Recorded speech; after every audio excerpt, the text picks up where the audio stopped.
अरावली की परिभाषा बदले जाने पर उठे विवाद के बीच सुप्रीम कोर्ट ने इस मामले में खुद संज्ञान लिया है। इसके अलग अलग पहलुओं और लोगों की चिंताओं को देखते हुए सुप्रीम कोर्ट में chief justice of India Suryakant की अगुवाई वाली बेंच ने इस पर फिलहाल अस्थायी तौर से रोक लगा दी है। आपको बता दें कि नवंबर महीने में सुप्रीम कोर्ट ने केंद्रीय समिति की उस सिफारिश को अपनी मंजूरी दे दी थी जिसमें अरावली की पहाड़ियों की परिभाषा में बदलाव का जिक्र था।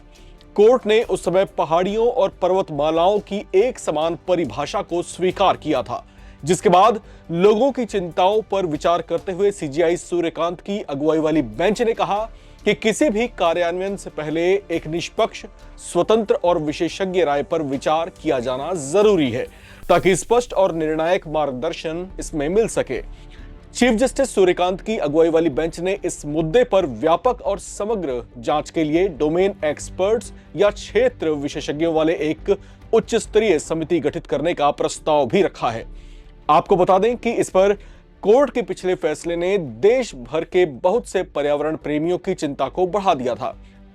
अब पर्यावरण विशेषज्ञ ये संभावना जता रहे थे कि भविष्य में अरावली की पहाड़ियों में होने वाली संभावित क्षति आने वाले दशकों में पर्यावरण को कितना ज्यादा नुकसान पहुंचा सकती है, लेकिन अब कोर्ट ने इस पर अस्थायी तौर से रोक लगाई है। इस पर आपका क्या मानना है? नीचे कमेंट बॉक्स में अपनी राय लिखकर जरूर साझा करें। नमस्ते, मैं हूं राम विश्वकर्मा, आप देख रहे हैं नवभारत टाइम्स। अरावली पहाड़ियों की संशोधित परिभाषा को लेकर उठी चिंताओं के बीच सुओ मोटो लेकर सुप्रीम कोर्ट के चीफ जस्टिस सूर्यकांत की अगुवाई वाली बेंच ने सुनवाई की है और इस दौरान अरावली पहाड़ियों की परिभाषा में बदलाव से संबंधित अपने पिछले निर्देशों को फिलहाल अस्थायी रूप से रोक दिया है। सुप्रीम कोर्ट ने यह चिंता जताई कि एक्सपर्ट्स कमेटी की रिपोर्ट और कोर्ट के कमेंट की गलत व्याख्या की जा रही है। चीफ जस्टिस सूर्यकांत, जस्टिस जेके माहेश्वरी और जस्टिस एजी मसीह की पीठ ने कहा कि रिपोर्ट या न्यायालय के निर्देशों को लागू करने से पहले और ज्यादा स्पष्ट करने की इसको जरूरत है। बेंच ने खुद संज्ञान लेकर मामले में नोटिस जारी करते हुए अगली सुनवाई के लिए 21 जनवरी की तारीख तय की है।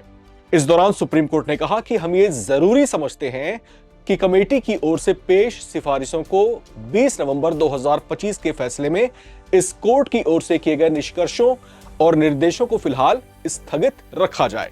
आपको बता दें कि अरावली हिल्स की परिभाषा बदले जाने के बाद इस पर सुप्रीम कोर्ट ने सुओ मोटो या स्वतः संज्ञान तब लिया जब इस बात की संभावना जताई जाने लगी कि हालिया बदलाव से अनियंत्रित खनन और पर्यावरणीय क्षति के दरवाजे खुल सकते हैं।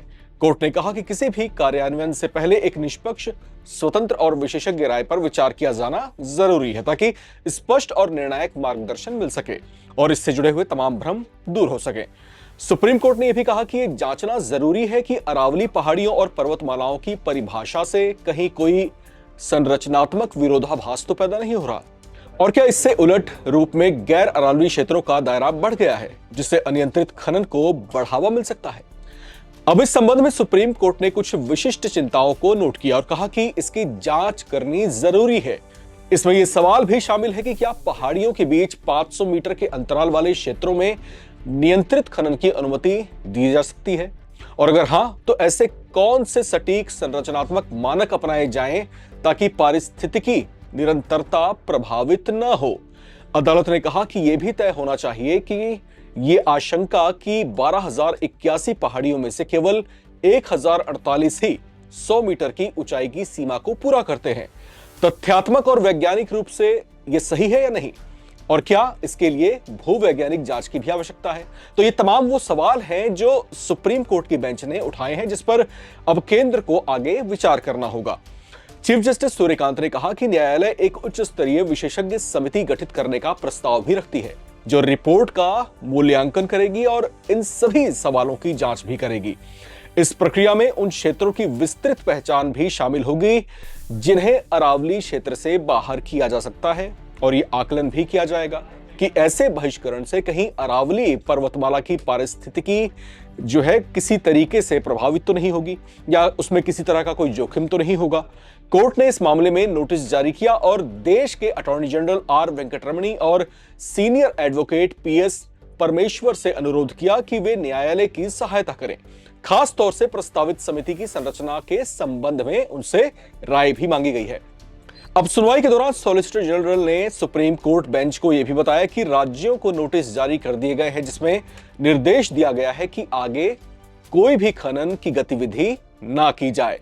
तो फिलहाल यहां पर जो 25 नवंबर का सुप्रीम कोर्ट का जो फैसला या उसको मंजूरी आप कह लीजिए, तो उसके ऊपर अब जो है स्वतः संज्ञान लिया है कोर्ट ने। स्वतः संज्ञान उस समय लिया जब देश भर के जो पर्यावरणविद थे या पर्यावरण प्रेमी हैं, वो इस बात पर चिंता व्यक्त कर रहे थे कि अगर भविष्य में अरावली रेंजेस को किसी तरह की क्षति पहुंचाई जाती है तो इसका दूरगामी असर प्रकृति पर देखने को मिलेगा।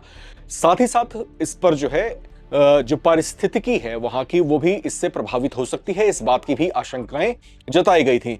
तो इन तमाम गतिरोधों के बीच में, इन तमाम कंफ्यूजन्स के बीच में, इन तमाम तरह के सवालों के बीच सुप्रीम कोर्ट ने सुओ मोटो जारी किया, स्वतः संज्ञान लिया इस पर, और फिर अब जो है कुछ सवाल खड़े किए हैं और एक समिति गठित करने का भी फैसला यहां पर हुआ है ताकि वो इन तमाम पहलुओं पर एक नए सिरे से जांच पड़ताल कर सके। फिलहाल इस पर जो है अस्थायी तौर से फिलहाल रोक लगा दी गई है। इस पर आपका क्या कुछ सोचना है, आप क्या मानते हैं, वो कमेंट बॉक्स में लिखकर हमसे जरूर शेयर करें। आप बने रहें, देखते रहें नवभारत टाइम्स।